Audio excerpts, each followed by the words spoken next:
Assalamualaikum warahmatullahi wabarakatuh. Salam sejahtera, Om Swastiastu, Namo Buddhaya, dan salam kebajikan. Pada kesempatan kali ini, kami dari kelompok pendidikan karakter ingin membahas tentang materi pendidikan karakter. Ada pula anggota kami. Yang pertama ada Muhammad Rizal Syam, yang kedua ada Dia Kafifa Irwana, yang ketiga ada Elizabeth Gisela Bandaso.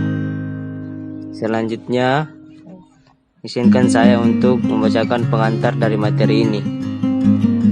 Penyusunan ide dasar atau konsep dasar pendidikan karakter. Mengapa hal tersebut diperlukan?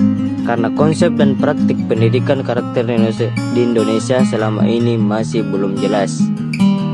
Konsep dan praktik pendidikan karakter di Indonesia sebetulnya sudah ada dan sebagian sudah dijalankan. Beberapa buku tentang pendidikan karakter yang telah diterbitkan di Indonesia banyak membahas tentang hal pendidikan karakter. Nah, kemudian ada pun kesimpulan mengenai definisi pendidikan karakter menurut kelompok kami itu. Pertama, pendidikan karakter yaitu upaya yang disengaja untuk membantu manusia memahami, peduli, dan berperilaku berdasarkan nilai-nilai dasar etika.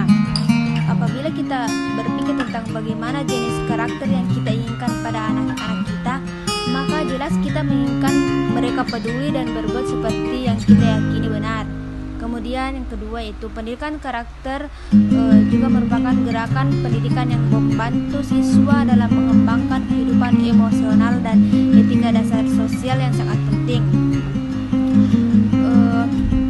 Apabila nilai-nilai dasar etika tersebut telah menjadi karakter anak-anak, maka perilaku anak-anak akan mencerminkan nilai-nilai dasar etika tersebut, dan dampak lebih lanjut kehidupan sosial anak, emosi anak, dan etika anak menjadi lebih baik.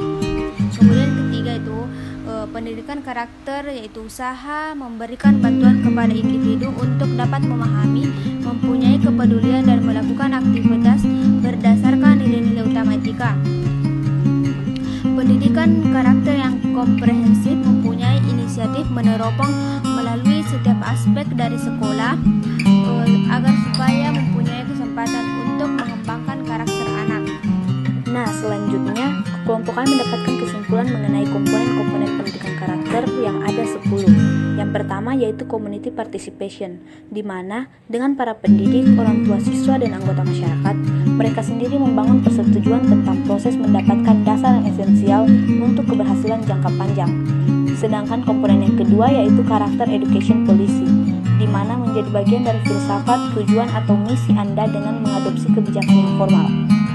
Karakter yang ketiga yaitu definite occurrence, di mana pertemuan antar orang tua, guru, dengan perwakilan masyarakat bersepakat mendapatkan persetujuan tentang sifat-sifat karakter yang dikembangkan dan definisi apa yang digunakan.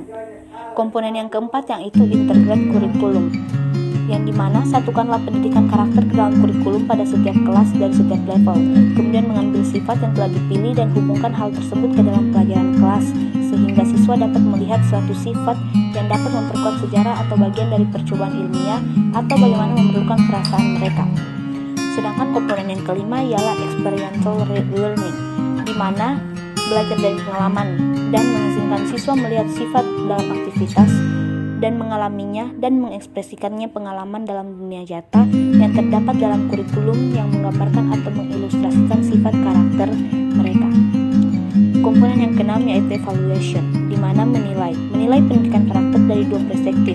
Yang pertama, apakah program pendidikan karakter dapat mengubah perasaan menjadi positif, dan yang kedua, apakah proses mengimplementasikan dapat menyediakan alat-alat dan dukungan bagi kebutuhan guru-guru.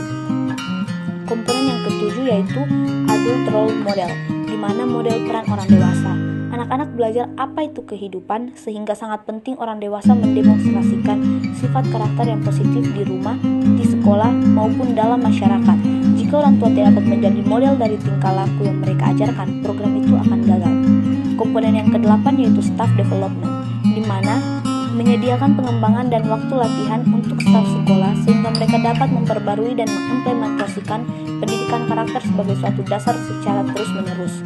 Komponen yang ke-9 yaitu student involvement, di mana melibatkan siswa dalam aktivitas yang tepat dan sesuai dengan usia siswa serta mengizinkan mereka menghubungkan hal-hal yang terkait dengan pendidikan karakter ke dalam belajar mereka.